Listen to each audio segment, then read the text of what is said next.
All right, daytime divas a day late because yesterday was literally the worst day probably this year. It was awful. I woke up, I could not go to the bathroom because people don't feel like Kayla needs to utilize the facilities or anything like that. I had to brush my teeth and wash my face in my boudoir. Annoying.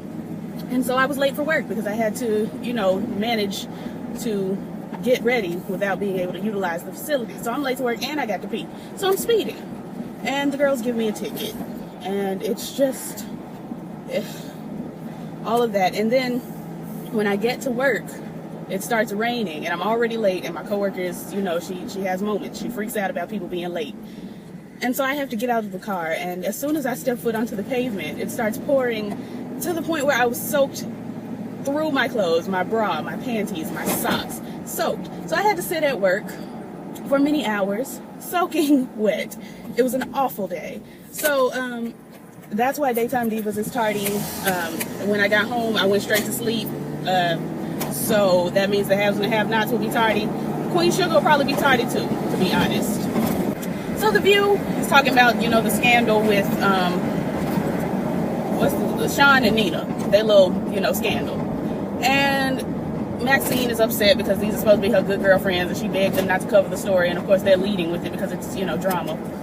And so in this moment, I got my life. Because listen, if you don't know me, you don't know. But if you do know me, you know that I live, capital L, live for Alani Vasquez. I live for Lala.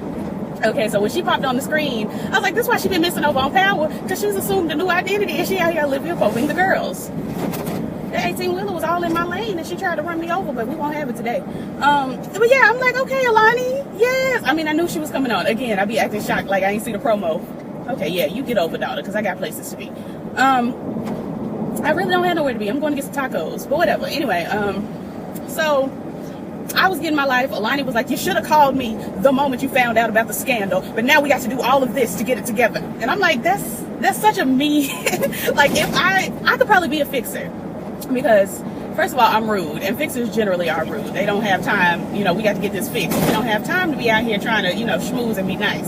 So I could probably be a fixer because I'm good at fixing things for other people, not myself, obviously, but I'm good at fixing things, and I'm good at getting people to do what I need them to do most of the time. Not my family. I'm gonna probably do a family video today because I got stuff in my spirit that I need to let out. But anyway, so Alani is like, you should have called me, but now we got to go through and do this and that and this and that to fix it.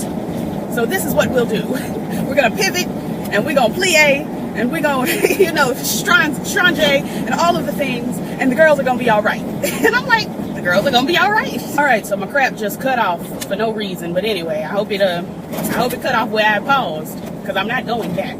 Anyway, so she's taking a cab, and it's strange because with her celebrity, it just doesn't make sense. I feel like she should be able to hire, a driver, a car, someone that will acquiesce to her whims. But the girls weren't acquiescing because it's a public cab, and don't nobody care about you in a public cab. So they got the TV on. You know how, in the cabs. I don't know how you girls, where you girls are from, but if you're in a city where they do a lot of cabbing, they got the little TV in there now. It's fancy. It's what the girls are doing. So they playing, the View, the Chew, the Talk, the Real, the Read, all of that. They playing all that, and they're obviously discussing Nina and Sean's drama. And Nina shook. She wants to turn it off. And it's like, girl, we're not going to acquiesce because this is public transportation. You're part of the public today. So she shook. Let me make this turn right quick. I know y'all like to, my iPad likes to swing on this turn. So anyway. So she calls Sean, or Sean calls her, I can't remember. And she's like, everything's falling apart. And this is when I knew Sean was crazy. My spirit just turned over when he said, no, everything's coming together. Coming together? Sis, you out your mind. Like, this is this woman's career. Not only is this woman's career, this your mama's career, this woman's career, this woman's husband's career. It's a little bit piece of your career. Like, girl, what is the matter? What's wrong? What didn't turn over in your mind? It's because your daddy was white. That must be what it is. When folks got white daddies, things don't go right for them a lot of the time. A lot of times when folks got white mamas, I'm not trying to shade nobody if you got a white parent, but sometimes that connect just doesn't, the cultural, it just, there's a leak in this old building, and your soul has got to, like, it just something just, no shade. No shade. because none of my stuff connects. Anyway, so she tells them from the back of this public transportation that they need to be discreet. And I'm like, sis, you're sitting in the back of a cab. The cab driver, I don't know if it's going to come back up, but the cab driver very well could spill some tea. He could get on Twitter right now and say, this just in, you know, sources say, all of this, but whatever. Brad and Heather are lying to the children about being together, and it's just ridiculous. It doesn't make sense. So Brad gets up early in the morning and gets in bed with Heather. So when the kids come in to wake him up, which the only time I would get up before my mom and daddy and get up and go wake them up would be on a holiday. And I'm talking about, like, I'm 6 years old and it's Christmas, you know, like, or Race for the Cure. I used to live to go to Race for the Cure. So I wake my mama up for that, like, come on, girl, let's go. Because Race for the Cure was everything. They gave out free lipsticks. And they gave out, you know, Searle, all sorts of delightful things. I was just really there for the lipsticks. And look, I went home one day with a backpack full of lipstick. And we wore that lipstick for, I know, like 10 years. Anyway, that's not what I'm talking about here. I'm talking about Brad and the girls. So they lying. And then Brad says something to Brad Jr. I'll be calling her Ella because that's her name. She plays, you know, t-ball or baseball, whatever, you know, whatever the sport is, with the ball and the bat. And she doesn't really care for it too much. But Brad is like, our son, our boy is going to play baseball. And it's like, you don't have a boy. You don't. You don't have a son. You got two daughters. You got Savannah and you got Ella. Get with it. Get with the time, sis. Like, I can't. And he says to, what's mama's name? Heather. He tells her it's just a phase. And I'm like, I just don't think so. I don't know. Now, I grew up with a lot of children. I grew up with boy children. I grew up with girl children. I grew up with trans children. I grew up with gay children. And one thing I have noticed in my growings up, because, okay, I grew up in the Kojic Church. The Kojic Church is the very church that brought you the I'm not gay no more, I am delivered. That young man brought you brought you Sylvester. You make me feel mighty real. I had warmed up, so it's not gonna give you. But yeah, all the gays the Kojic Church presents to you. So I grew up with the gays, honey. I know them. I know the trans girls. I know straight people. And with that being said, the kids that I grew up with, they already knew. You know, we 3, 4, 5, and they're like, sis, listen, pull me to the side. Like, I got news. I'm a homosexual, and I'm saying, like, okay, all right, cool, whatever. Can you pass me that purple crayon, sis? Because I got, you know, I got to make this grass purple. Yeah, I was the purple grass child. I was. Anyway, the point is, this is just probably not a phase. As far as sexuality goes, none of my friends. None of that was a phase for them, but you know, maybe white kids have phases. I didn't have just a lot of white kid friends. So anyway, Maxine is pissed at Sean. She ain't talking to him. And he says he loves Nina. And Maxine is like, oh, well, since you love her, I guess we'll just go on and, you know, let it rock. I'm like, I wouldn't. I'd be pissed. But let me see. Kibby is excited because Kibby, we are finding out slowly but surely that something is wrong with Kibisa. Kibby, I've named her Kabisa. It kind of sounds like Cabeza, which is your brain, your head or your brain. Listen, I should know these things, but I don't. So Kabisa is like, girl, you're trending. Hey, trending. You know, because Kibby feels like all attention is good, and that's the problem we have a lot of the times. And I love how they put these little subtle moments in. Like, it's very subtle. I mean, a lot of people probably didn't catch that, you know, she's excited about the trending.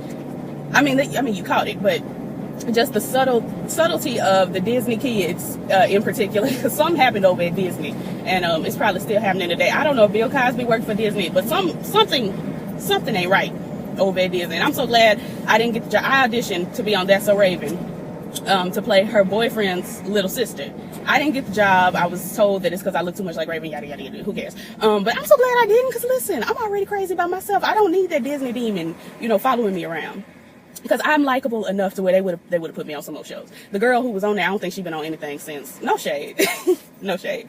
But anyway, Kibby is giving, you know, hey, you're trending and that's great. You know, that's all that matters. And it's like, Kibby, no, we don't want to be trending for this. We want to trend for good things, not for this. But sadly, you know, most of the time when the girls are trending, it's not good. Anyway, so Heather comes in, gives her some love, this, that, and the other. And then we swoop over to Anna Kraus. Oh, she gets on my nerves, Jesus. So Anna is, I need to get over. Maybe I'll get over and he get over and we can just all get over together. Anyway, these girls are driving so slow. I can't today. Anna Kraus appreciates, I can't remember bald-headed Skeezel's name. I don't know why I call her Skeezer. I feel like Skeezer goes after bald-headed. But anyway, the bald-headed assistant, whomever her is, Anna's like, girl, I used to be Maxine's assistant. I know it's hard work. I appreciate you so much, yada, yada. And the assistant was like, thank you, girl. That's all I needed. If you need anything, just call me, yada, yada. And before she can get out the room, girl was like, I need an egg white omelet, some toast. I need you to come paint my toenails and braid my hair and brush my teeth before the show. And the girl was like, dang, like, goodness.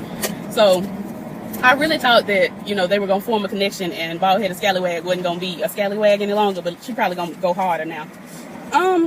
The girls are trying to face Coach Nina, and by the girls I mean Kibby and Heather. They're trying to face coach her for the show today. And she said she's not going to talk about the scandal. I said, yes, you are. Immediately, she said, I'm not going to be talking about it. I said, yeah, you are. I don't know what you thought, but you are. And then Anna's sitting in her chair, and she's like, I don't mean to sound like a diva, but you're in my chair. I'm like, you sound like a diva. You just do. And then Sean calls for Nina to come to the other room. And my good sis Alani is in there, and she's like, we're going to get you together. So we're going to pivot, and we're going to plie. And we're going to, you know, I'm going to pass it to, you know, Maxine, and Maxine going to pass it to you. And, you know, y'all going to dribble and shoot. It's going to be a good time. Oh, I need y'all to go. Oh, Jesus. Oh, if I miss this light. Oh, I swear to God. Like, girl, I'm trying to get a taco today. I don't have time for this. Anyway, and I went the long way so I could get y'all this video with limited interruptions, even though I'm talking all around the joint. Oh, my God, God. Come on now. I don't know if y'all noticed, but I hate driving so much. I hate it. Anyway, so, you know, Alani, Lala is giving, I don't remember what her name was on the show. I was just so sick, you know, so excited, so pleased that Lala came by that I didn't even catch her name, but, you know, I don't catch names. Lala's talking about we're going to break the glass ceiling. This is going to be a good time. Praise the Lord. And the girls, you know, and, you know, Bill Clinton and Bill Cosby and everybody has done this before, but we just thanking God that we got a woman this time, and yada, yada, yada. And I'm just like, okay.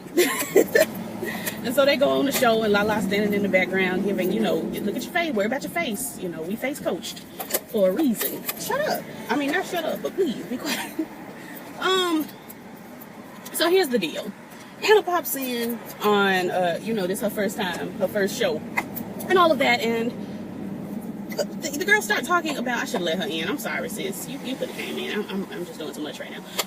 So the girls start talking about the situation with Nina and Andrew and Sean.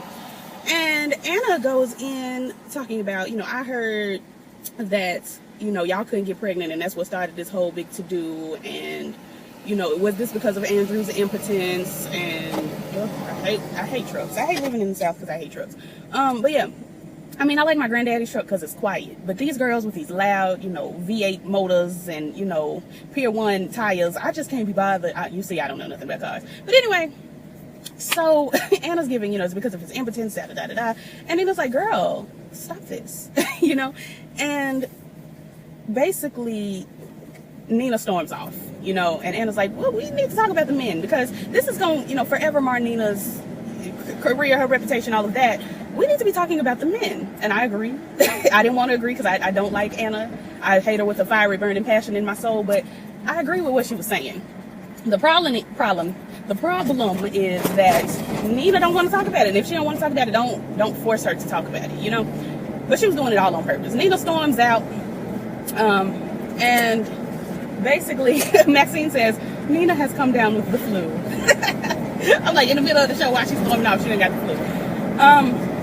Andrew threatens her and says the world will know what kind of fraud she is and this, that, and the other. And I'm like, y'all don't love each other at all. Y'all never did. Like, because if I love somebody now, you know, I don't fall in love, but I've loved my friends. I feel like Phaedra, maybe I loved you more than I loved my husband.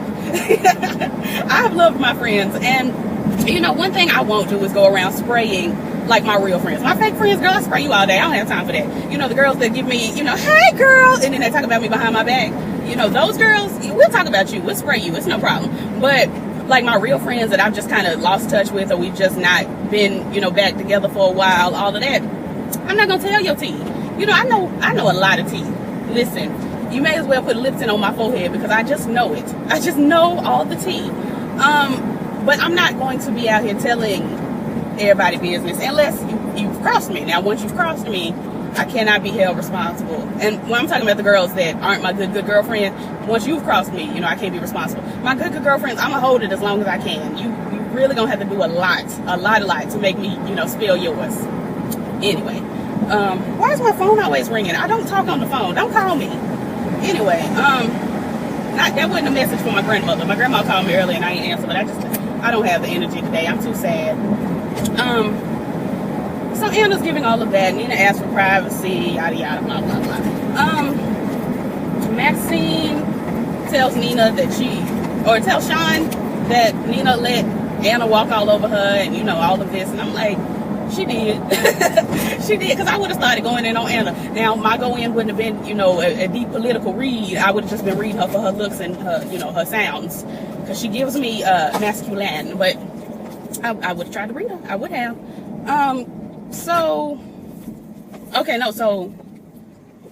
Maxine actually, I think she did tell Nina that, and then she tells her that you need to bounce back. You need to hit her back. She reading you. Go for her. And I just don't like the way she's protecting Anna, because it doesn't make sense to me that, listen, you made Anna lose her job. You thwarted all these little plans and this, that, and the other. It didn't make sense to me for her to give her a job on the show, because you've already canceled all her plans. You thwarted Sia, this, that, and the other, and you got her fired.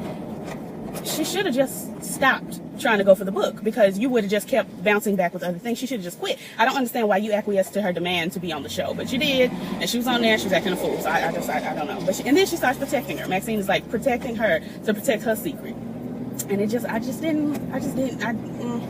don't feel it in my shondo. But anyway, and then she's talking to Sean, and she says, what do I always say? Because Sean is asking, like, why are you protecting Anna and not Nina? Nina's family. Nina's my baby mama. Why are you not protecting her? And Maxine says, you know what I always say? Sean says, F Oprah. I say, F Oprah! F who? Listen, we are not Monique. We don't do that. Oh, I've begun to perspire F Oprah. Oh, Jesus. Oh, Lord. I can't. My pearls will be forever clutched. My hand, I will die with those pearls wrapped in my hand, just tight. Just when they uncover my mummified body, it'll be like this, just clutched. F Oprah. You'll never F Oprah. You'll never F Gail. You'll never F them puppies. You won't F Stedman. You just won't. Now I play and I joke and I make fun of Tylisha over there, but I just never. It's not disrespect. I'm just cracking some jokes. F Oprah. Oh, I'm palpitating. Oh, Jesus. You won't do Oprah like that now. You just won't. She's got the power. You'll never play Oprah. Anyway, I done got worked up. I'm in a tizzy. I need to go to this car wash and wash my car. Who am I? So I done got thrown off, honey. F Oprah. Whew. I'm dizzy. Not really, y'all. But, so Twitter. Okay, so on the show, Anna was talking about, the women, yada, yada, they should put this back on Andrew because Andrew ain't keep his wife satisfied, blah, blah, blah, blah, blah. Kibby goes in with, yeah, girl, so, because they gonna have Nina out here with the scarlet letter, like, dear niggas, this, that, the other. And they like, it's not that kind of letter, baby. It's an A. It's an A for adultery. Like, it's not a dear John. It's an A. Like, and if I were Kibby, because I'm quick on my feet. Oh, Jesus. I'm not missing this light. I'm just not. You made me miss it, but I ran it. I'm quick on my feet. I was like, girl, I'm just playing. I already knew it was an A. Like, I was just joking. Y'all didn't get my joke. Y'all stupid. I would have gave them that. But she was like, oh, child star education. And I'm like, sis, you should have just went with it. But whatever. So now the girls are reading her on Twitter about not knowing that the scarlet letter is an A. And her life coach is like, okay, girl, go to college. And she was like, my classes were in 20-minute intervals between shots. So I ain't learned nothing. I'm stupid. And for some reason, her celebrity is enough to get her into college. And she goes to school. And all in all, she gets over there. I think I'm just gonna skip ahead. She gets over there and sleeps with the professor. And I'm just like, I didn't need it. I just did not need it. Like, I understand that sex sells, but I feel like these TV shows are giving too much. Like on Claws, why I got to see this white man's booty every week? Why? You know, I just don't wake up every morning saying, I wonder who booty I'm gonna see today. But then I end up seeing booty. Like, I love Queen Sugar, because we saw that white man. That was the very first thing we saw on the series, is that white man's booty. But we ain't have to see no more booty since then. You know, we saw side of the thigh and all of that when Nova was sleeping with the girls with Reagan Gomez Preston. Okay, my brain tried to play me. You know, I live for Reagan Gomez Preston. But anyway, the point is, I just didn't need to see them sleeping together. It could have just been implied. I mean, they didn't give us too much. They just gave her leaning back on the desk and sexual breaths. But I just don't have time for sexual breaths. I don't. Anyway, so Anna tries to shade Nina's Pulitzer Prize because they in there, they talking about segments, what they want to do, this, that, and the other. And, you know, Anna's a journalist, Nina's a journalist. Anna is not an award-winning journalist. She's just a journalist. And so she says something sly and slick to Nina, and Nina gives, I have a Pulitzer. And Anna's like, oh, I didn't know, because you hadn't mentioned it in 30 minutes. Let me tell you something. If I have an award, I have won, I believe thrice I've won an award for arranging music. But that never that don't come up in conversation at my job down to the, you know, the beauty emporium, you know, where I'm out here styling the girls. You know, me having an award for winning, you know, a music arrangement situation never comes up. But if I had an award for cutting hair or coloring hair, styling, and all of these things, then I'd be like, yeah, girl, you need to listen to me because I'm an award-winning stylist. You know, I would give them that. But I'm not an award-winning stylist. So I don't give them that. And when the girls tell me this is what's going to happen, and I tell them, no, this is what's going to happen, and your hair going to fall out, and you're going to come back with one patch of hair over on the side, and they come back with the one patch of hair, I would be like, well, you should have listened to me because I'm award-winning. But I don't care that much. And when the girls try to argue with me about what's going to happen to their hair, and they come back bald-headed, that's their problem. Anyway, back to the notes. I'm really going all around the point. Wow. This truly is a rambling review. I may name this one True Rambling Review. Real Rambling Review. Like, girl. Anyway, Heather's kids are shady. They come down to the function and they giving, you know, my mom and daddy fake, basically. Anyway, Heather's husband is a Christian booty model, and I'm just sitting here like, how you got all this nerve trying to shade your child? I'm thinking he's trying to shade Ella because of his Christian values, and maybe he just that saved. You know, we just that saved. Because, you know, Candace Cameron Bure tries to just give you that saved. You know, I am saved by his power divine. Like, I am saved. Like, she tries to give you, you know, glory to God in the highest every day. So I'm sitting here like, okay, so Heather is supposed to be Candace Cameron Bure, obviously. And she's giving you saved glory to God. But then she started giving me lesbian. And I'm like, okay, I mean, you could be a saved lesbian. I believe in my heart of hearts you can be saved and be a lesbian. I just do. So I'm like, all right. So maybe the husband is just a real, just deep saved one. You know, just real devout in his Christianity. But then we find out this week he a booty model. I'm like, how is you paying your tithes with booty money? Like, I mean, no shade to the girls that do, but you can't be super deep and then be a booty model paying your tithes with booty money. It just don't make, I just don't see it. I just don't see it. I would pay my tithes with my booty money when I start making booty money. Once I lose some weight and I go on down to the strip club and start making stripper money, then I pay my tithes with my booty money, but I'm not super deep. I don't, you know, I'm not giving you, you know, I'm going to spank you and read the Bible at the same time. I don't know what that was. It was so nasty. I'm so glad we moved on. But anyway, he on the show and he modeling these boxes and things, and the girls are just, ooh, he's so fine. I can't, yes. And I'm just like, he really ain't all that fine, but all right. You know, if we say he is, he ain't Kofi Siriboe. I'll tell you that. You know, he ain't Lance Gross. Even though Lance Gross is getting on my nerves with this little high top fade Gumby thing he got going on his head. I don't have time for that, but you know, whatever.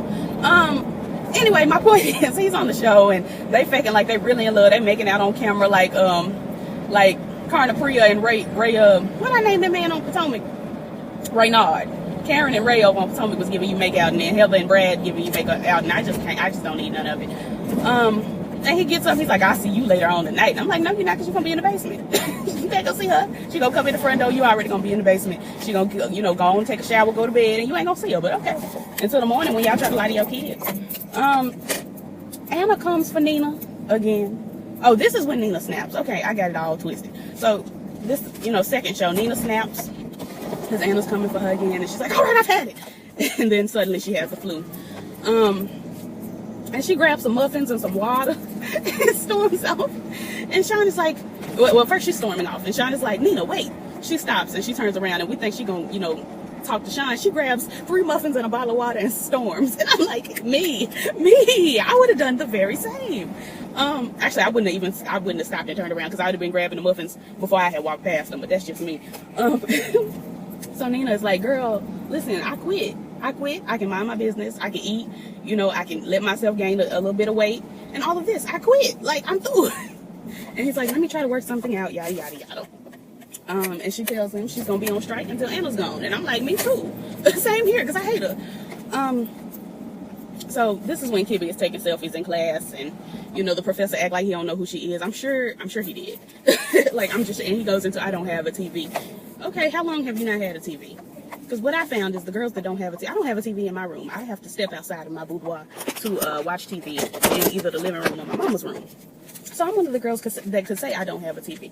But I haven't always not had a TV. I chose to give up the TV life. You probably had a TV when she was on TV. But anyway, the point is, he says this is a safe space. How can he help her, learn? And then they start sleeping together. My notes literally say, Kibby's taking selfies in class, probably gonna bang the teacher. Safe space. How can he help? Knew it. That knew it is. I already knew they was gonna sleep together. I just knew. Sean tells Maxine that Nina quit. Okay. Edison tries to break up the argument that they have, and Maxine goes into, you were thinking with your penis. She didn't say penis. She used a harsher word, but I'm in front of my home, and I just don't want the girls to step outside and hear, me muttering vulgarities. But she gives, you were thinking with your penis, and now I'm thinking with mine. And as the elevator doors are closing, Sean, this is where that white daddy comes in. Sean calls his mother the B word. I said, you'll just never, y'all said F Oprah and this boy done called his mama the B word today. Sean is crazy. He's crazy. He got to be out of his mind. So, of course, naturally, like a black mother, she didn't give him all that a black mother would, but she gave him a taste. The elevator doors opened back up. She stepped off the elevator, slapped that boy down. She slapped God out of that boy. And then she got back on the elevator and went on about her day. Edison gives this young man wise counsel. Actually, he's just going around giving everybody wise counsel. I kind of wasn't as annoyed by him this episode. And he tells Maxine, get rid of Anna. And Nina's family, you got to get rid of Anna, yada, yada. So Maxine goes over to Nina's house with some chicken soup for her flu. And then she says, she's a huge asset to the show. And why she cares so much about, her husband's feelings, Andrew's feelings now. And she must have something to hide and, all of this. And then they get into cahoots. And Max says she's going to bring Andrew on the show, and Nina's like, he ain't coming on the show. And she's like, I'm Maxine Robinson. I can get this man on the show. And so she leaks some penis photographs. Nina tells Sean to apologize, and he tells Nina that he was just being real. I don't care how real you think you being, you'll never call your black mama the B word. You just won't do it. I've never even thought to call my mama the B word. I'd be so pissed at my mama. All the time I'm mad at my mama. She annoys me.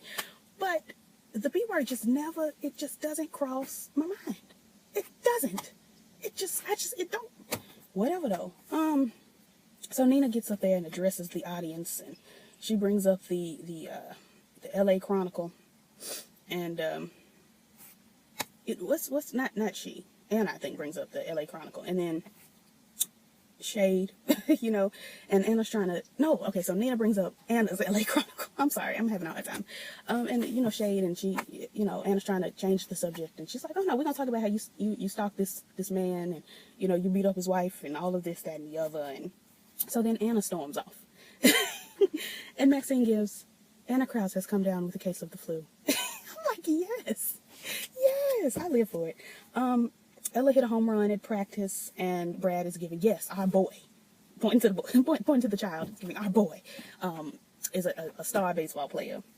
And Heather's like, I thought you didn't like baseball. And Ella's like, baseball's cool. I just want to be on the girls' team. It's fine or whatever. I play, but if I play, I want to play on the girls' team. And Heather gives, why don't you tell your daddy? Why would he tell his daddy? Anytime y'all try to talk to this man about his child, it's a waltz. I can't be bothered today. I can't be bothered. Anytime y'all try to talk to this man about his child, and her differences, he flies off the handle. He going out crazy. He don't want to be bothered. You know, all of this. So why would you ask her to tell her daddy? And Ella says, I'm just pretending to be a boy, just like you and daddy are pretending to be together. And I said, ooh, a read.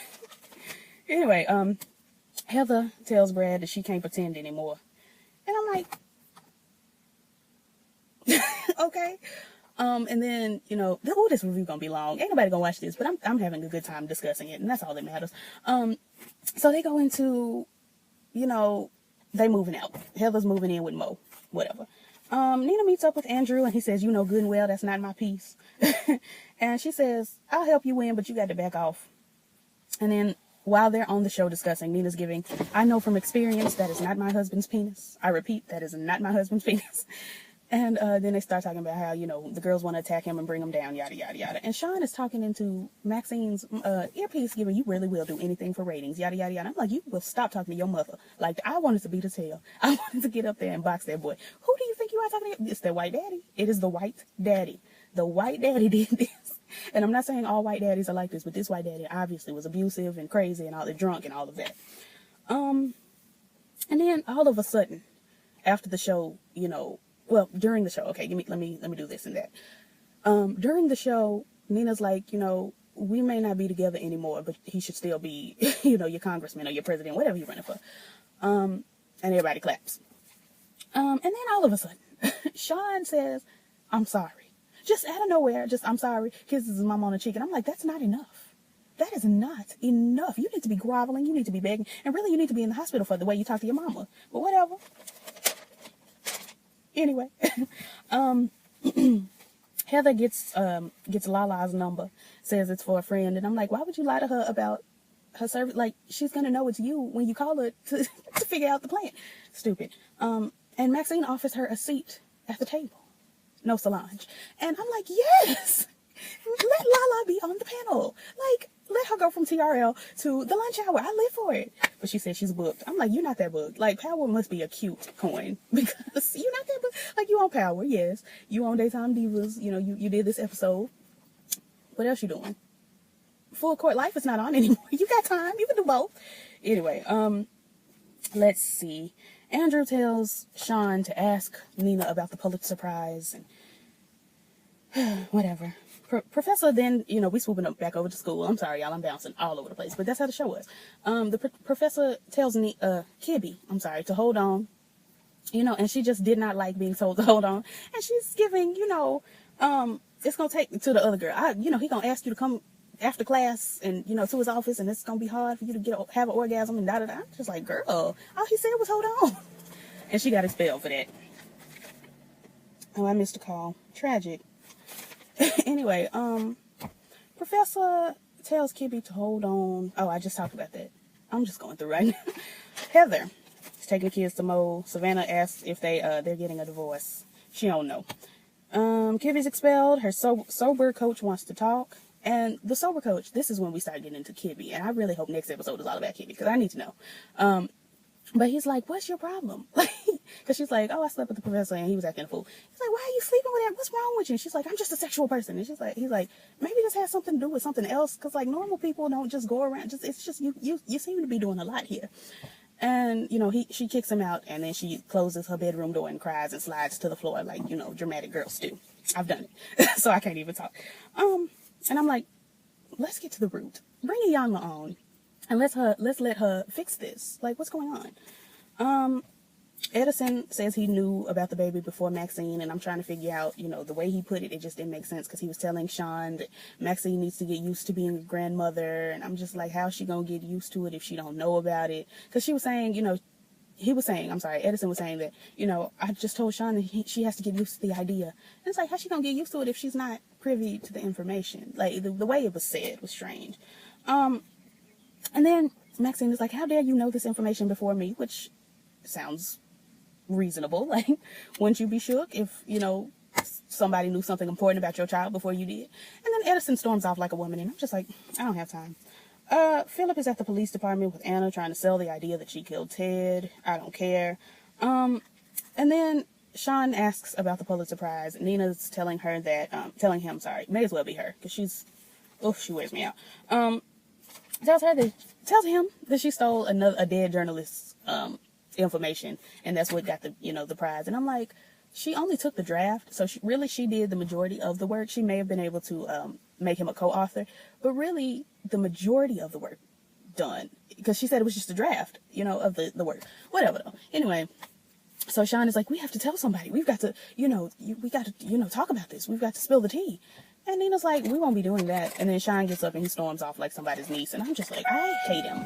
I can't stand Sean. But anyway, that was the show. I gave you a lot today. A lot. Because I've been talking for a while. This is going to be like an hour long. Anyway, that was that. Like, comment, and subscribe, all the things the YouTubers say. And I will catch y'all later. Don't forget to check the description box for my information, my new Facebook like page, Matea's GoFundMe, all that good stuff, always down there. And peace.